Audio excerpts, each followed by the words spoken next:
Hello दोस्तों, नमस्कार। Welcome आपका हमारे यूट्यूब चैनल पे। दोस्तों, कैसे आप सभी लोग? आशा करता हूँ कि आप सभी लोग अच्छे होंगे और अपने आने वाले एग्जाम की तैयारी अच्छी तरह से कर रहे होंगे।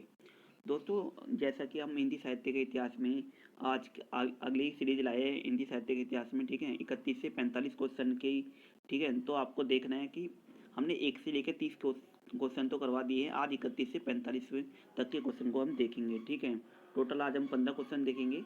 इससे पहले हम 30 क्वेश्चन करवा चुके हैं। तो अब हम स्टार्ट करते हैं। तो हाँ दोस्तों, अगर आपने हमारा टेलीग्राम चैनल ज्वाइन नहीं किया है तो टेलीग्राम चैनल जल्दी से ज्वाइन कर लीजिए।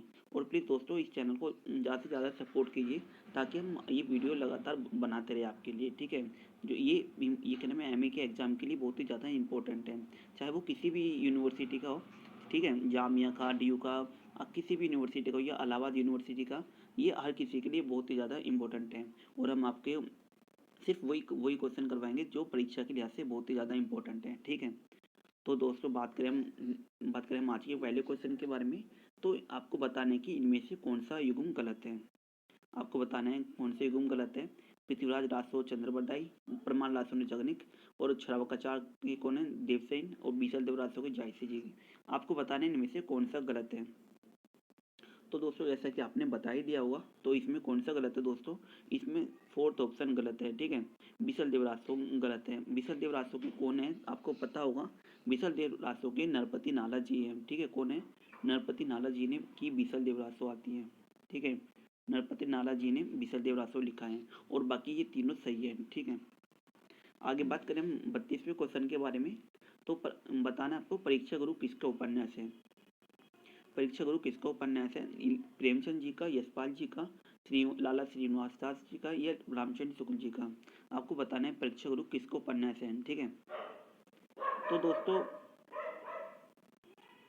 दोस्तों जैसे कि आपने उत्तर दे ही दिया होगा, तो ये किसका उपन्यास है? लाला श्रीनिवास दास जी का उपन्यास है परीक्षा गुरु। ठीक है, ये कब आता है दोस्तों? ये इसका प्रकाशन 1882 ईस्वी में माना जाता है। ठीक है दोस्तों, 1882 ईस्वी में माना जाता है। आगे क्वेश्चन की बात करें तो दोस्तों, अगला क्वेश्चन है हमारा कि बकरी नाटक किसका है। बकरी नाटक के रचनाकार कौन है? तो आपको बताना है इनमें से कौन है। आपको जल्दी से उत्तर देना है। तो आपने उत्तर दे ही दिया होगा। तो इसके कौन रचनाकार है? सर्वेश्वर दयाल सक्सेना जी इसके रचनाकार है। ठीक है, ये इस बकरी नाटक के। आगे बात करें हम, अगले क्वेश्चन है हमारा, इनमें से कौन से रीतिसिद्ध कवि है? रीतिसिद्ध कवि किसे माना गया है? ठीक है, रीतिसिद्ध कवि बताना आपको, या देव कवि को, बिहारी जी को, मतीराम को, या पद्माकर जी को। आपको बताना है रीतिसिद्ध कवि कौन है। तो दोस्तों, इसका सही उत्तर क्या होगा दोस्तों? बिहारी जी रीतिसिद्ध कवि में आते हैं। ठीक है, रीतिसिद्ध कवि में। और दोस्तों, जैसा कि आपको पता होगा कि इन्होंने बिहारी सत्साई लिखी है। ठीक है, बिहारी सत्साई लिखी है, और ये किसके दरबारी कवि थे? ये महाराजा जयसिंह के दरबारी कवि थे। ठीक है, महाराजा जयसिंह के दरबारी कवि थे। और जो बिहारी सत्साई में टोटल कितने दोहे हैं? 713 दोहे आते हैं। ठीक है दोस्तों, 713 दोहे आते हैं। आगे दोस्तों, अगले क्वेश्चन की बात करें हम, तो दोस्तों अगला क्वेश्चन आता है कि हमारा छायावाद के प्रवर्तक कौन माने जाते हैं। छायावाद के प्रवर्तक कौन है दोस्तों? आपको बताना है। छायावाद के प्रवर्तक है दोस्तों मुकुटधर पांडे। ठीक है दोस्तों, मुकुटधर पांडे को हम छायावाद के प्रवर्तक के रूप में जानते हैं। तो ये छायावाद का आपको सन बताना है, कब से कब तक कब माना जाता है। तो दोस्तों, इसका जो काल है ना, 1918 ईस्वी से लेकर 1936 ईस्वी तक माना जाता है। ठीक है दोस्तों, 1918 से 1936 ईस्वी तक माना जाते हैं। ठीक है दोस्तों, अगले क्वेश्चन की बात करते हैं हम कि तीसरा तार सप्तक की शुरुआत कब से कब तक मानी जाती है। तीसरा तार सप्तक की शुरुआत बतानी है आपको, कब से मानी जाती है। ठीक है दोस्तों, तो दोस्तों इसके आपको बताना 1951, 1959, 1943 या 1989 से। आपको बताना है कि तीसरा तार सप्तक कब से माने जाते हैं। तो दोस्तों, इसका सही उत्तर होगा 1959। ठीक है, दूसरा ऑप्शन ठीक होगा आपका, 1959 तीसरा तार सप्तक है।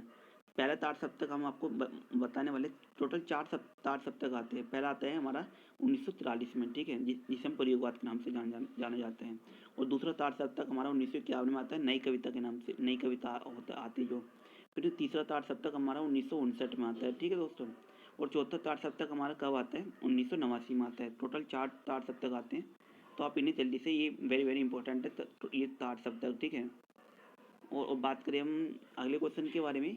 अगले क्वेश्चन है हमारा, शेखर एक जीवनी किसका उपन्यास है। आपको बताना है शेखर एक जीवनी किसका उपन्यास है। प्रेमचंद जी का, अज्ञे जी का, यशपाल जी का, चिरेंद्र जी का। तो दोस्तों, इसका उत्तर होगा दोस्तों अज्ञे जी का। अज्ञे जी का जन्म हमारा 1911 में होता है, ठीक है। जन्म काल भी याद रखने लेना, 1911 में जिनका जन्म होता है। बात करें अज्ञे जी के बारे में कि शेखर एक जीवन जो है ये दो भागों में प्रकाशित होता है, एक तो 1940 में और एक 1944 में प्रकाशित होता है दोस्तों, ठीक है दोस्तों, ये दो भागों में प्रकाशित होते हैं। और हम दोस्तों प्रेमचंद जी के बारे में जरूर पढ़ लेना, ये वेरी वेरी इंपॉर्टेंट है प्रेमचंद जी, ठीक है। इनके सारे जो उपन्यास हैं वो जरूर पढ़ लीजिएगा, ठीक है। इनके जो कौन कौन से उपन्यास हैं, इनका सेवा सेवा सदन, प्रेमाश्रम, चाहे चाहे रंगभूमि, कायाकल्प, गबन, कर्म भूमि, मंगलसूत्र या कफन, जो भी जितने भी उपन्यास हैं आप उन्हें क्रम वाइज याद कर लेना, ठीक है। ज़्यादा उपन्यास नहीं है इनके प्रेमचंद जी के, वैसे ही वेरी वेरी इंपॉर्टेंट है। और इनका जन्म काल की बात करें तो इनका जन्म काल 1880 से लेके 1936 ईस्वी तक माना जाता है, ठीक है। और ये प्रेमचंद, ठीक है, प्रेमचंद का वास्तविक नाम इनका धनपत राय था इनका। अगले क्वेश्चन की बात करते हैं दोस्तों, 38वें क्वेश्चन की, तुलसीदास को कलिकाल का वाल्मीकि किसने कहा है? आपको बताना है कि तुलसीदास को कलिकाल का वाल्मीकि किसने कहा है। नंददास जी ने, नाभादास जी ने, रामकुमार वर्मा ने या रामनरेश त्रिपाठी जी ने, ठीक है। आपको बताना किसने कहा है, तो दोस्तों इसका सही उत्तर होगा नाभादास जी, ठीक है। कलिकाल का वाल्मीकि नाभादास जी ने कहा है, ठीक है, तुलसीदास जी को। अगले क्वेश्चन की बात करें दोस्तों, अगला क्वेश्चन है हमारा कि रामचरितमानस किस भाषा में लिखी गई है। जैसा आपको पता होगा रामचरितमानस किस भाषा में लिखी गई है, आपको बताना है ब्रजभाषा में लिखी गई है या मैथिली भाषा में या खड़ी बोली में या अवधी भाषा में। तो दोस्तों इसका सही उत्तर क्या होगा दोस्तों, अवधी भाषा। और हम तो ये क्या नाम है, तुलसीदास जी आपके बहुत ही ज़्यादा इंपॉर्टेंट हो जाते हैं, ठीक है। इन्होंने रामचरितमानस, ठीक है, अवधी भाषा में लिखी थी, ठीक है। और इन्होंने कौन कौन सी लिखी है, और इन्होंने राम को संबोधन के लिए रामचरितमानस लिखी, और विनय पत्रिका का भी लिखी इन्होंने, विनय पत्रिका भी, ठीक है। और उन्होंने रामलाल नरछू, रामज्ञा पर्सन भी लिखा है, ठीक है, रामज्ञा पर्सन लिखा है। और जो इनकी पहली रचना कौन सी मानी जाती है दोस्तों, ये याद रख लेना, पहली रचना इनकी वैराग्य संदीपनी है। वैराग्य संदीपनी इनकी प्रथम रचना मानी जाती है। और जो अंतिम रचना है इनकी कवितावली है, ठीक है, इनकी अंतिम रचना कवितावली है, ठीक है, कवितावली। आगे बात करते हैं दोस्तों अगले क्वेश्चन के बारे में। अगला क्वेश्चन है हमारा, ज्ञानदीप किस कवि की रचना है। ज्ञानदीप की किस कवि की रचना आपको बताना है। शेख नबी जी की, जायसी जी की, कुतुबन की या लालदास जी की। आपको बताना है किस कवि की रचना है। तो दोस्तों ज्ञानदीप के रचनाकार कौन है, आपको बताया दिया होगा। तो दोस्तों इसका उत्तर होगा शेख नबी जी की, ठीक है, शेख नबी जी की ज्ञानदीप है। जायसी जी की रचना आपको पता होगी कौन कौन सी, पद्मावत, अखरावत और आखिरी कलाम है। पद्मावत, अखरावत और आखिरी कलाम। और कुतुबन की कौन सी है, मृगावती। कुतुबन की रचना मृगावती मानी जाती है, ठीक है। और भक्ति काल का पहला कवि आचार्य रामचंद्र शुक्ल ने भी इन्हीं को माना है, और इनकी रचना को मृगावती को माना है, ठीक है, आप याद कर लेना। अब बात करें अगले क्वेश्चन के बारे में कि अगला क्वेश्चन क्या है, 100 अजान एक सुजान किसकी रचना है। आपको बताना है किसकी रचना है। भारतेंदु जी की है, राधा कृष्ण दास की है, बालकृष्ण भट्ट जी की है या ठाकुर जगमोहन सिंह की है। तो दोस्तों इस आपने आंसर दे ही दिया होगा। तो दोस्तों ये है बालकृष्ण भट्ट जी की, ठीक है दोस्तों, 100 अजान एक सुजान। इनकी एक और रचना आती है नूतन ब्रह्मचार्य। कौन सी आती है, नूतन ब्रह्मचार्य, इनकी रचना आती है कौन। तो दोस्तों जैसा कि आपने बताया दिया होगा किसकी रचना है, बालकृष्ण भट्ट जी की है। इनकी एक रचना कौन सी आती है, नूतन ब्रह्मचारी भी आती है, ठीक है। अगले क्वेश्चन की बात करें कि तुलसीदास किस कवि की रचना है। तुलसीदास किस कवि की रचना, आपको ये बताना है, ठीक है। तो दोस्तों जैसा कि इसमें दिया हुआ जयसिंह प्रसाद जी, निराला जी की, रामदास जी की या तुलसीदास की स्वयं की रचना, किसकी रचना आपको बताना है। तो दोस्तों इसका इसका सही उत्तर होगा निराला जी, ठीक है, सूर्यकांत त्रिपाठी निराला, सूर्यकांत त्रिपाठी निराला जी की रचना है, ठीक है। अगले क्वेश्चन के बारे में बात करें दोस्तों, सुदामा चरित्र किसकी रचना है। सुदामा चरित्र, सुदामा चरित्र दोस्तों आपको बताने नरोत्तम दास जी की, ध्रुवदास जी की, कवि देव की या अंत में कौन है, मतीराम जी की। आपको बताने किस कवि की रचना है सुदामा चरित्र। आपने उत्तर दे ही दिया होगा, नरोत्तम दास की। दोस्तों आप इसे ट्रिक के माध्यम से भी इसे याद कर सकते हैं।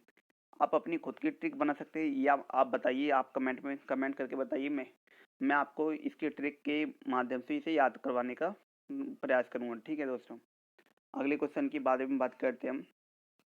44वां क्वेश्चन है, अनुराग बांसुरी किसकी रचना है। अनुराग बांसुरी, जायसी जी की, नंजाल जी की, नारायण दास जी की या नूर मोहम्मद की। जैसे कि दोस्तों आपने उत्तर दे ही दिया होगा किसकी रचना है, अनुराग बासुरी नूर मोहम्मद जी की रचना है, ठीक है, नूर मोहम्मद जी की। और बात करें अगले क्वेश्चन के बारे में, अंतिम क्वेश्चन आज का, कि कर्फ्यू जो नाटक है 1972 में रचा गया था, किसका नाटक है? आपको बताना है कर्फ्यू किसका नाटक है। ये लक्ष्मी नारायण लाल जी का, यशपाल जी का, दिनकर जी का, या निराला जी का, आपको बताना है किसका नाटक है।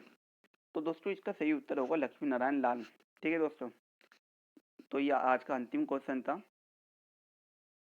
ठीक है दोस्तों। तो दोस्तों हमारी वीडियो ये यहीं तक की थी।